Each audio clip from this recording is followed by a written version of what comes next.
जय श्री कृष्ण। मैं संध्या शर्मा श्री बांके बिहारी जी के चरणों में श्री कृष्ण कथा के कुछ पुष्प अर्पित करने जा रही हूँ। आप सभी कृष्ण भक्तों का इस कथा में स्वागत करती हूँ। श्री कृष्ण एवं रुक्मणी जी के मध्य वार्तालाप। बहुत समय पूर्व एक बार ब्रह्मा से लेकर तुच्छ चींटी तक समस्त जीवों को ज्ञान प्रदान करने वाले भगवान श्री कृष्ण रुक्मणी जी के शयन कक्ष में विराजमान थे। अपनी सहायिका दासियों सहित वे भगवान की सेवा में संलग्न थी। श्री कृष्ण रुक्मणी जी के पलंग पर बैठे हुए थे। दासियां उनको चंवर डुला रही थी।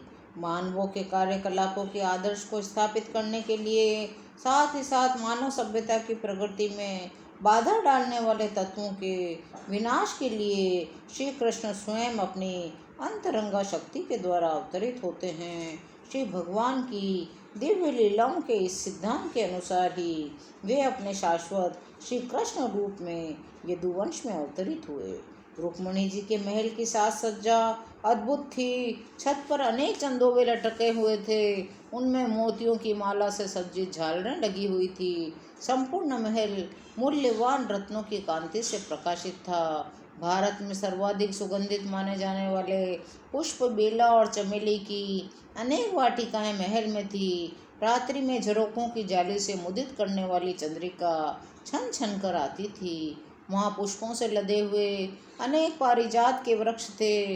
मंद समीर पुष्पों की सुगंध को चारों ओर फैला रहा था। कक्ष में दूध फैन के समान धवल चादरों से ढके हुए गद्दे थे।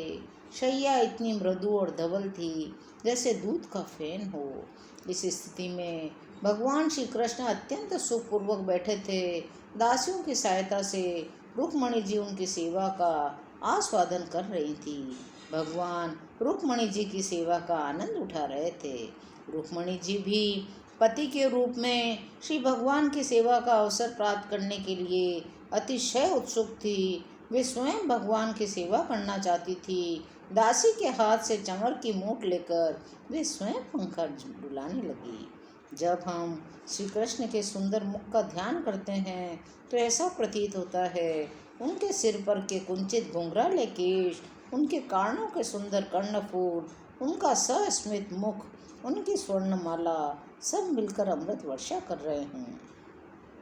रुक्मणी जी भगवान श्री नारायण के चरण कमलों की सेवा में सदैव संलग्न रहने वाली मूल लक्ष्मी जी के अतिरिक्त और कोई नहीं थी। श्री कृष्ण ने अनुभव किया जब नारद मुनि ने रुक्मणी जी को एक पारिजात पुष्प अर्पित किया था, तब सत्यभामा अपने सौत के प्रति विद्वेष से भर गई थी और तत्काल ही उन्होंने श्री कृष्ण से वैसे ही पुष्प की मांग की थी। वस्तुतः वे तब तक संतुष्ट नहीं हुई जब तक श्री कृष्ण ने उन्हें पारिजात का एक पूर्ण वृक्ष देने का वचन नहीं दिया। अंततः श्री कृष्ण ने अपना वचन पूरा किया। स्वर्ग लोक से वे एक वृक्ष पृथ्वी लोक पर ले आए। इस घटना के उपरांत श्री कृष्ण को आशा थी कि सत्यभामा को पारिजात का एक पूरा वृक्ष दिए जाने पर रुक्मणी जी किसी न किसी वस्तु की मांग अवश्य करेंगी। किंतु रुक्मणी जी ने उस घटना की कोई चर्चा ही नहीं की, क्योंकि वे स्वभावतः गंभीर प्रकृति की थी, अपनी सेवा में ही संतुष्ट थी। श्री कृष्ण उन्हें थोड़ा रुष्ट देखना चाहते थे, अतः उन्होंने रुक्मणी जी के सुंदर मुख को रुष्ट अवस्था में देखने के लिए एक चाल चली। यद्यपि श्री कृष्ण की 16,100 से भी अधिक रानियां थी, वे प्रत्येक से कौटुंबिक स्नेहपूर्ण व्यवहार करते थे। वे अपने और अपनी पत्नी के मध्य ऐसी परिस्थिति उत्पन्न कर देते थे जिसमें पत्नी मानवश उनकी आलोचना करे और श्री कृष्ण उसका आनंद उठाते थे। परंतु श्री कृष्ण रुक्मणी जी में कोई दोष न ढूंढ सके, क्योंकि रुक्मणी बड़ी महान थी, सदैव उनकी सेवा में संलग्न रहती थी और कभी उनसे रुष्ट नहीं होती थी। अतिशय प्रेम पूर्वक मुस्कुराते हुए वे उनसे कहने लगे, रुक्मणी जी राजा भीष्मक की पुत्री थी, जो कि एक बलवान राजा थे। अतः श्री कृष्ण ने उन्हें रुक्मणी न कहकर इस बार उन्हें गुस्सा दिलाने के लिए, क्रोध दिलाने के लिए राजकन्या कहकर संबोधित करने लगे। और क्या कहते हैं? प्रिय राजकन्या, ये कितने आश्चर्य की बात है। राजवंशों के अनेक महान सदस्य तुमसे विवाह करना चाहते थे।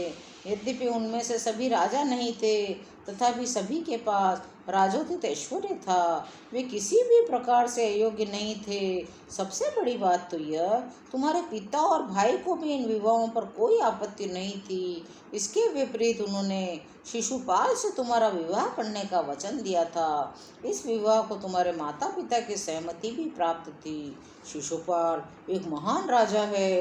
तुम्हारे सौंदर्य के पीछे तो वो इतना कामुक और उन्मत्त था। यदि तुमसे उसका विवाह हो जाता तो मैं कहता हूँ वह सदैव तुम्हारा आज्ञाकारी दास बनकर रहता। अनेक व्यक्तिगत गुणों से युक्त शिशुपाल की तुलना में मैं तो कुछ भी नहीं हूँ। कृष्ण रुक्मिणी जी को छेड़ रहे थे और कह रहे थे, मुझे आश्चर्य है तुमने शिशुपाल से विवाह न करके मुझे स्वीकार किया। मैं शिशुपाल की तुलना में हीन हूँ। मेरे विचार से मैं पूर्ण रूप से तुम्हारा पति होने के अयोग्य हूँ, क्योंकि तुम इतने सुंदर हो, शांत हो, गंभीर हो, श्रेष्ठ हो। मैं तुमसे पूछ सकता हूँ, जिसने तुमको मुझे स्वीकार करने को प्रेरित किया? मैं जरासंध से कितना भयभीत था। मुझे धरती पर निवास करने का भी साहस नहीं था। इसलिए मैंने सागर के भीतर में इस भवन का निर्माण कराया। तुम्हें अवश्य ज्ञात होगा, मैं बहुत शूरवीर नहीं हूँ। मैं कायर हूँ। मैं लोगों से डरता हूँ। मैं सुरक्षित नहीं हूँ। धरती पर के सभी राजा मुझसे वैर करते हैं। दूसरा दोष यह है, मैं द्वारका के सिंहासन पर आसीन हूँ, परंतु मेरा इस पर कोई अधिकार नहीं है। अपने मामा कंस को मारकर यद्यपि मुझे एक राज्य की प्राप्ति हुई थी, तथापि वह राज्य तो मेरे नाना का था। अतः वास्तव में मेरा तो कोई राज्य ही नहीं है। तुम्हें तो भली भांति ज्ञात होगा, मैं तो वृंदावन में एक गोप बालक था। हाँ, मैं एक प्रसिद्ध राजा बनना चाहता था, फिर भी मुझे न तो राज्य प्राप्त हुआ, न मैं राजा की भांति शासन कर सका। लोगों को मेरे जीवन के चरम लक्ष्य के विषय में भ्रम उत्पन्न हो गया है। वे समझ ही नहीं पाते। मैं गोप बालक हूँ, एक राजकुमार हूँ। मैं नंद महाराज का पुत्र हूँ अथवा वसुदेव जी का। लोग मुझे घुमक्कड़ भी कहते हैं। अतः मैं चकित हूँ, तुमने एक ऐसा घुमक्कड़ पति किस प्रकार चुना। इसके अतिरिक्त मैं शिष्टाचार में भी पटु नहीं हूँ। एक व्यक्ति को एक पत्नी से ही संतुष्ट रहना चाहिए, किंतु तुम तो देख ही रही हो, मैंने अनेक विवाह किए हैं। मेरी 16,000 से भी अधिक पत्नियां हैं। मैं निपुण पति की भांति सबको प्रसन्न भी नहीं रख सकता हूँ। मेरा व्यवहार भी उनके साथ बहुत अच्छा नहीं है। तुम्हें इस बात का भी भली भांति ज्ञान है। कभी कभी मैं अपनी पत्नियों के साथ ऐसी स्थिति ला देता हूँ जो सुखदायक नहीं होती। बचपन में मेरी शिक्षा एक गांव में होने के कारण मैं नगरीय जीवन के शिष्टाचारों से भी भली भांति परिचित नहीं हूँ। मुझे अपने सुंदर शब्द और व्यवहार से पत्नी को प्रसन्न करने की कला भी मुझे नहीं आती है। वृंदावन में अनेक गोपियाँ मेरे वियोग में केवल रोती रहती है। मैंने अक्रूर जी और उद्धव जी से सुना है, मेरे वृंदावन छोड़ने के बाद से मेरे सभी ग्वाल बाल सखा, मेरी गोपियाँ और राधा रानी, मेरे पिता नंद महाराज निरंतर मेरे लिए रो रहे हैं। मैंने वृंदावन को सदैव के लिए त्याग दिया है और अब मैं द्वारिका में अन्य रानियों के साथ व्यस्त हूँ। तुम में से किसी के भी साथ मेरा व्यवहार अच्छा नहीं है। मेरे चरित्र में कोई दृढ़ता नहीं है। मैं अति विश्वास योग्य पति नहीं हूँ। प्रिय सुंदरी, हे राजकुमारी, मैं सदैव से ही धनहीन हूँ। मेरे जन्म के बाद मुझ निर्धन को नंद महाराज के घर ले जाया गया। वहाँ एक गोप बालक के समान मेरा पालन पोषण हुआ। यद्यपि मेरे पोषक पिता के पास हजारों गायें थी, किंतु उनमें से एक भी मेरी संपत्ति नहीं थी। मेरा विचार है, तुमने जो मुझे चुना था वह बुद्धिमत्तापूर्ण निर्णय नहीं था। अंततः जीवन साथी के चुनाव में तुमने एक महान भूल कर दी है। अभी भी कुछ नहीं बिगड़ा है। ऐश्वर्य, पारिवारिक परंपरा, संपत्ति, सौंदर्य, शिक्षा आदि सभी दृष्टियों से जो वास्तव में तुम्हारे समान हो, ऐसे एक योग्य पति का चुनाव करने को तुम स्वतंत्र हो। अब तुम अपना फलदायक जीवन मार्ग स्वयं निर्धारित कर सकती हो।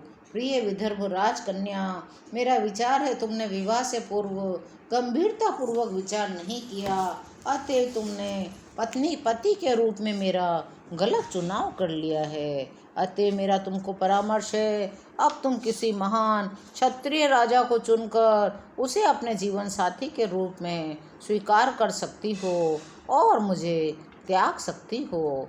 रुक्मणी जी से वार्तालाप आज यहीं विराम लेता है। शेष अगले अंकों में। यदि आपको कृष्ण कथा सुनने में आनंद आ रहा हो तो चैनल को लाइक, शेयर और सब्सक्राइब करिए।